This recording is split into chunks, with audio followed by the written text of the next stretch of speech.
कार्यक्रम की शुरुआत करेंगे और बड़ी खबर के साथ ही शुरुआत करेंगे। आतंकवाद पर अमित शाह का दो टूक जवाब जो है वो आज देखने को मिला है। कश्मीर की तरह जम्मू में जीरो टॉलरेंस की जो योजना है वो लागू हो, अमरनाथ यात्रा और आतंकवादी हमलों के मद्देनजर रखते हुए ये बैठक हुई है। राजमार्गों पर अतिरिक्त सुरक्षा बलों की तैनाती होगी, इस तरह से बड़ी बातें। तीर्थ स्थलों और पर्यटन स्थलों पर चौकसी बरतने के लिए आदेश दे दिया गया है। एरिया डोमिनेशन यह प्लान और जीरो टेरर प्लान के माध्यम से आतंकवाद का सफाया होगा। आतंकवाद का समर्थन करने वालों के खिलाफ कड़ी कार्रवाई की जाएगी और उसके साथ साथ अमरनाथ यात्रियों के लिए यहां पर बहुस्तरीय सुरक्षा कवर जो है वो दिया जाएगा और 29 जून को शुरू होकर 19 अगस्त को अमरनाथ यात्रा समाप्त हो जाएगी। फिलहाल लेकिन आप देखिए आज बड़ी मीटिंग होती है जिसमें हाई लेवल मीटिंग इसे बताया गया। कई आला अधिकारी वहां पर पहुंचे, लेफ्टिनेंट गवर्नर मनोज सिन्हा भी लगातार आप देखिए किस तरह से वहां पर पहुंचे हुए थे। लेकिन 18 महीनों में 49 हमले, 11 जवानों की शहादत यहां पर होना बहुत बड़ी बात थी। तो फिलहाल आप देखिए राजौरी पुंछ से किस तरह से घात लगाकर आतंकवादी जम्मू कश्मीर के अंदर दाखिल होने की खबरें सामने आई थी, लेकिन अब इसके बाद तीर्थ स्थलों पर, पर्यटन स्थलों पर चौकसी बरतने के लिए आदेश दे दिए गए हैं। आतंकवाद का समर्थन करने वालों के खिलाफ कड़ी कार्रवाई यहां पर होगी, इस तरह से बड़ी बातें। चलिए पैनल की ओर ही बढ़ जाएंगे सीधा। इस वक्त हमारे साथ कैप्टन अनिल गौड़ हैं, रिटायर्ड हैं, रक्षा विशेषज्ञ। आपका बहुत बहुत स्वागत जुड़ने के लिए। अजय भारती है, नेता है बीजेपी से, आपका भी स्वागत। जगदीप सिंह है, कांग्रेस से हैं प्रवक्ता, आपका भी स्वागत। सबसे पहले तो अनिल जी मैं आप ही के पास आऊंगी, इस पूरी मीटिंग को किस तरह से देख रहे हैं, क्योंकि तीर्थ स्थलों पर भी चौकसी बढ़ाने की बात हुई है, आतंकवाद के खिलाफ जीरो टॉलरेंस की योजना को शुरू करने की बात हो गई है। आशा जी ऐसा है, देखिए ये मीटिंग तो बहुत ड्यू थी होम मिनिस्टर की, क्योंकि जिस तरीके से पीछे ये 2-3 अटैक हुए हैं, टेररिस्ट इंसिडेंट्स हुए हैं और आने वाली अमरनाथ यात्रा भी है, तो इसके मद्देनजर रखते हुए बहुत ज़रूरी थी ये मीटिंग। और इसके अंदर जो होम मिनिस्टर जी ने कहा है वो बिल्कुल सही कहा है कि एक जीरो टॉलरेंस तो गवर्नमेंट की है ही है, पर जो सक्सेस हमने कश्मीर घाटी के अंदर अचीव किया है ऑपरेशन ऑल आउट और उसके बाद आर्टिकल 370 के बार ऑपरेशन के बाद, वही सक्सेस हमें चाहिए अब जम्मू खित्ते के अंदर। क्योंकि आईएसआई ने जो टेररिस्ट हैं बचे हुए, क्योंकि ये तो नॉलेज फैक्ट है कि तकरीबन तो 50 के करीब के टेररिस्ट हैं जो ये पीर पंचाल की जो पहाड़ियों में छुपे हुए हैं, जो वहां से कश्मीर घाटी से शिफ्ट होके आए यहाँ पे। तो ये इनको लिमिट करके, इनको भी सारे खत्म करके, ताकि जम्मू खित्ते के अंदर ये जिस हिसाब के ये इंसिडेंट्स हो रहे हैं ये खत्म हो जाए। दूसरा, जो इंटरनेशनल बॉर्डर से जो इन्फिल्ट्रेशन हो रही है, जैसे हीरानगर में हुई है अभी, उसको भी पूरा प्लग इन किया जाए। ये जो बीच में जो गैप्स है अगर सिक्योरिटी के कहीं ना कहीं, उस सारे को प्लग इन किया जाए। क्योंकि आने वाले दिन जो है, अमरनाथ यात्रा तो एक है ही है, आने वाले दिन वैसे भी जो है काफी मुश्किल होगी, क्योंकि जब बारिश शुरू हो जाएगी तो हमारी जो फेंसिंग है, बॉर्डर फेंसिंग है, वहां से वो काफी डैमेज होने का खतरा होता है। और साथ में और उसी को लेकर एरिया डोमिनेशन प्लान तैयार करने की बात कह दी गई है। ठीक है जगदीप, बिल्कुल। आशा जी शुक्रिया, आभार। देखिए सबसे पहले तो मैं ये फिर से स्पष्ट कर दूं कि कांग्रेस जो कि विपक्ष की सबसे बड़ी सियासी जमात है, वो मरकजी सरकार के साथ आतंकवाद जैसे नितांत संवेदनशील और गंभीर मुद्दे पर कंधे से कंधा मिलाकर खड़ी है। लेकिन बड़े अफसोस के साथ कहना पड़ रहा है कि बहुतेरे ऐसे पहलू हैं जिस पर ना तो केंद्रीय सरकार ने कोई संज्ञान लिया और ना ही राज्य सरकार ने। नतीजतन हमने एकाएक इतने हमले जम्मू खित्ते में। मैं मुख्तर शब्दों में बता दूं, सर्वप्रथम एक प्रतिष्ठित मीडिया संस्थान ने डोडा हमले से पहले ये खबर छापी थी कि वहां पर मिलिटेंट्स की प्रेजेंस है। No cognizance had been taken so far. दूसरा, बीडीसी सदस्यों की बात मैं लगातार कर रहा हूं कि उनको हथियार वापस नहीं किए गए, ये दूसरा मुद्दा। और तीसरी बड़ी एक गंभीर बात जो मैं आपको बताना चाहता हूं, अभी आपने अपनी भूमिका में बताया कि लेफ्टिनेंट गवर्नर जो है उन्होंने मीटिंग ली या वो बड़ी संजीदगी से देख रहे हैं। मैं पूछना चाहता हूं, जब लोकसभा चुनाव चल रहे थे तो 1.5 से 2 महीने के लिए वो यहाँ की जिम्मेदारी को छोड़कर अपने गृह नगर चुनाव प्रचार के लिए चले जाते हैं। क्या इसकी कोई जवाबदेही तय होगी? अजय जी। और आखिर में मैं अजय जी से ये पूछ के अपनी बात पूरी करूंगा। अजय जी, ससमान मैं आपसे पूछना चाहता हूं कि आपकी पार्टी निरंतर खम ठोक कर ये कहती रही कि धारा 370 की टूटन के बाद आतंकवाद में कमी आएगी, लेकिन हकीकत यह है कि लक्षित हत्याओं से लेकर आज जम्मू खित्ते की, चाहे वो पीर पंजाल हो, वादिये चिनाब हो या कंडी क्षेत्र हो, आतंकवाद की जद में है। इस पर भी जरूर बताइए। ठीक है, जवाब दीजिए अजय जी। आशा जी नमस्कार, अपने को पैनलिस्ट को भी मेरी तरफ से नमस्कार। और अजय जी थोड़ा सा ये भी जोड़ लीजिएगा कि 18 महीनों में 49 हमले, 11 जवानों की शहादत, और पिछले साल आतंकी हमलों की जो घटनाएं हैं 43 हुई थी। इस पर भी ध्यान रखिएगा प्लीज। और जगदीप जी की बात आशा जी, हम सबको, हमारे लर्नड पैनलिस्ट्स हैं, सब समझते हैं बहुत सेंसिटिव इशू है, लेकिन एक बैकग्राउंड भी हमको ध्यान में रखना चाहिए कि जो ये इमर्जिंग इंडिया है, इसने दुनिया में किन किन ताकतों को चोट पहुंचाई। अभी तक जो आतंकवाद का स्वरूप था वो आज बदला हुआ स्वरूप हम देख रहे हैं। अब एक तरीके से एक गठबंधन बना हुआ है जो भारत की जो राइजिंग इंडिया को रोकना चाहता है।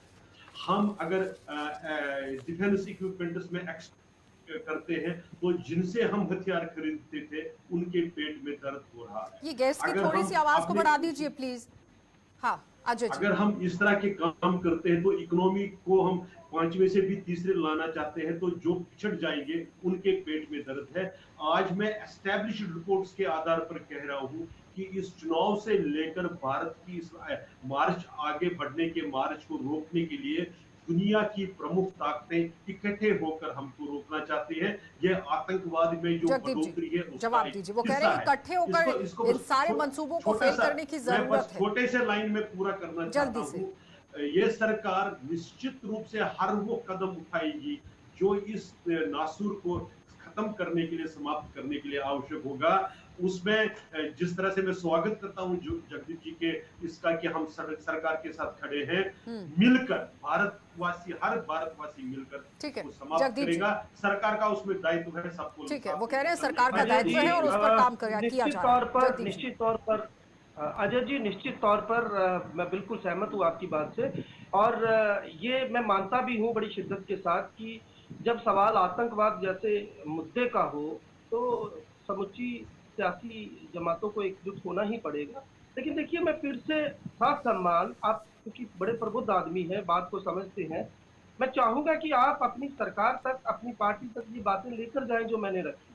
मसलन मैंने बात की कि बीडीसी सदस्यों को हथियार वापस नहीं किए गए। मैंने आपको ये भी बताया कि इंकलिंग थे, ऐसी फोनी टिप्स थी, यहाँ तक कि खबरें मीडिया हाउसेस ने छापी भी, बावजूद उसके पहला हमला कैरी आउट होता है जिसमें हमारे 5 सिक्योरिटी फोर्सेस के जवान जो है वो घायल होते हैं।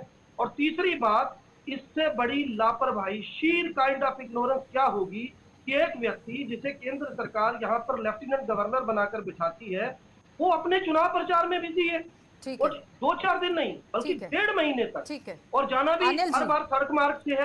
वो तो बाद में पता लगेगा कि सड़क मार्ग से जाते सवाल के साथ अनिल जी, ऑपोजिशन पार्टी आरोप लगा रही है कि लेफ्टिनेंट गवर्नर जो है वो चुनाव प्रचार के लिए चले जाते हैं, लेकिन महज यहाँ पर अगर हम आतंकवादियों की घटनाओं की टाइमलाइन देखते हैं, अनिल जी मेरी आवाज सुन रहे हैं?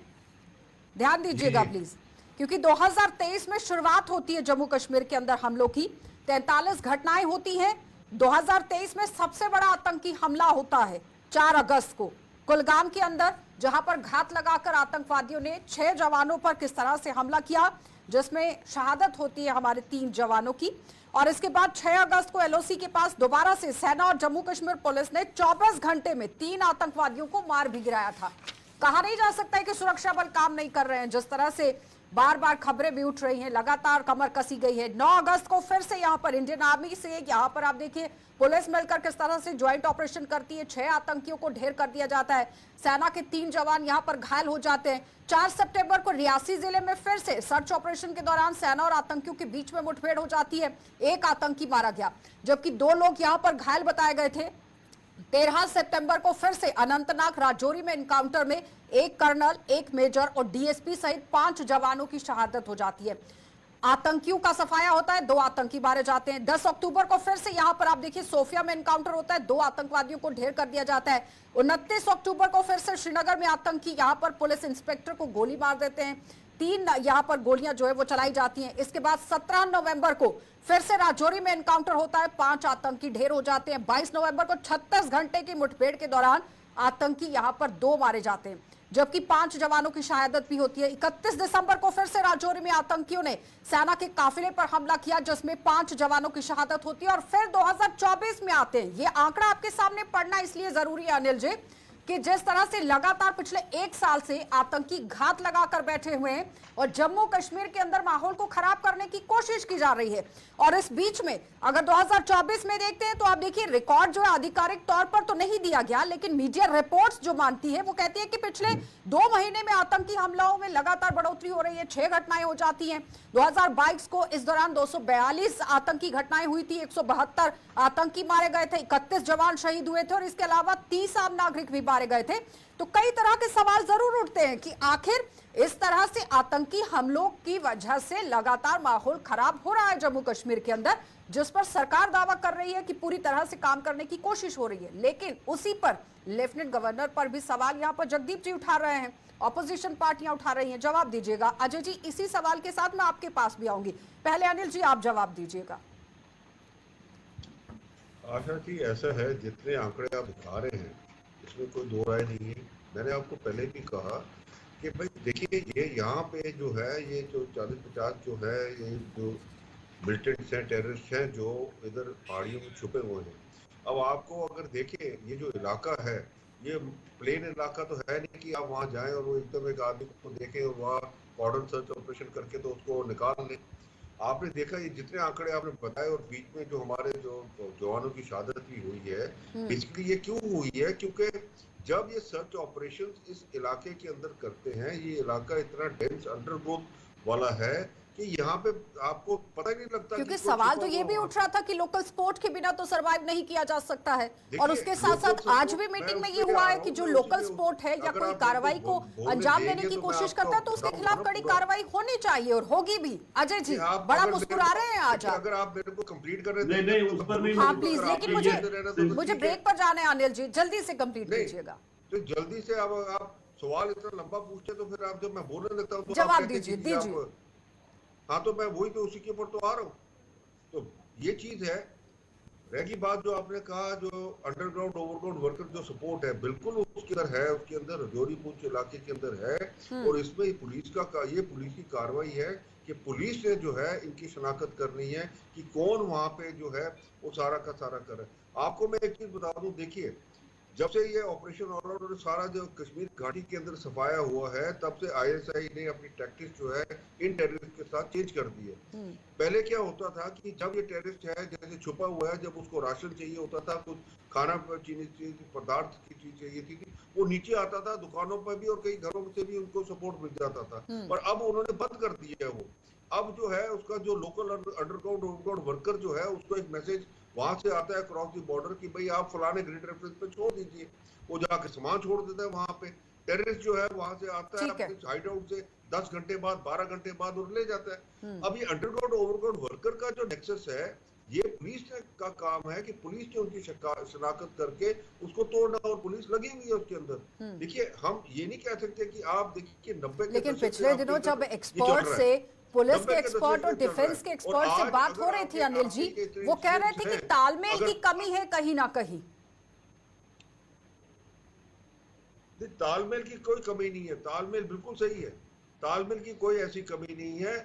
प्रॉब्लम आप नहीं समझ रहे, यहाँ का टेरेन जो है वो इस हिसाब से है कि यहाँ पे आप ऑपरेशन जिस हिसाब से कश्मीर घाटी के अंदर कर रहे थे वो ऑपरेशन आप यहाँ से नहीं कर सकते। ठीक है, आपने अभी चलिए अनिल जी रुकेंगे। एपिक सेंटर को जिस तरह से कश्मीर से बदलकर जम्मू में लगा दिया गया है, आपको नहीं लगता है कि अब ऑल पार्टी मीट होना बहुत जरूरी है? सबको मिल बैठकर बातचीत करने की जरूरत है गहनता से, राजनीति को परे छोड़कर।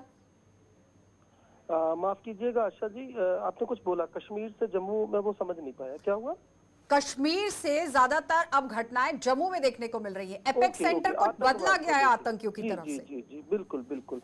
देखिए आशा जी, निश्चित तौर पर इस नितांत संवेदनशील मुद्दे पर तमाम सियासी जमातों को एक मंच पे आकर कंधे से कंधा मिलाकर खड़े होने की जरूरत है, इसमें कोई दो राय नहीं। लेकिन इसके साथ साथ मैं कुछ एक और जो अहम तरीन पहलू हैं उन पर भी बात करना चाहूंगा। मसलन अभी जो रक्षा विशेषज्ञ यहाँ हमारे साथ बैठे थे उन्होंने भी बात की, जो आपसी सामंजस्य है, चाहे वो लोकल पुलिस हो, आर्मी की स्पेशल यूनिट जिसमें आरआर आती है, या सीआरपीएफ की कुछ टुकड़ियां जो मिलिटेंसी से रिलेटेड तमाम इंसिडेंट्स को कवर अप करती रही हैं, तो आपसी तालमेल जरूरी है। दूसरा, हाईटेक होने की जरूरत है। राष्ट्रीय सुरक्षा के मद्देनजर मैं नाम न लेते हुए आपको बताना चाहूंगा कि एक बहुत बड़ा हमला जो जम्मू कश्मीर में हमारी रियासत ने कुछ बरस पहले देखा था, उस समूचे हमले पर जब सारी कहानी निकल कर बाहर आई तो पता ये चला कि जो एफएसएल की सुविधा थी या जो टेक्निकल टीम थी हमारी खुफिया एजेंसी की, इनिशियल फेज पे वो उस मोबाइल को क्रैक आउट कर ही नहीं पाई, लेकिन जब वो आखिर में क्रैक आउट हुआ तो उस हमले की एक एक कड़ी दर कड़ी जो है इंफॉर्मेशन सामने आती चली गई। यहाँ तक कि उस हमले के लिए जो जिम्मेदार आतंकी था, वो जिस वीडियो में था, वो वीडियो कहाँ शूट हुआ, मसलन किस तरीके से उन्होंने विस्फोटक जो है वो अरेंज किया, तो ये तमाम चीजें तब सामने आई जब फाइनली वो मोबाइल क्रैक हुआ। तो मेरे कहने का तात्पर्य यहाँ पर ये है कि तकनीकी तौर पर भी हमें और बेहतर होने की जरूरत है, क्योंकि आतंकवादियों ने और पाकिस्तान में आईएसआई जो है वो भी अपना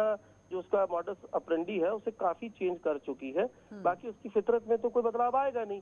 अब जरूरत है हमें और बेहतर होने की। और रही बात अजय जी जवाब दीजिएगा, वो कह रहे हैं तकनीक को और ज्यादा सुधारने की जरूरत है।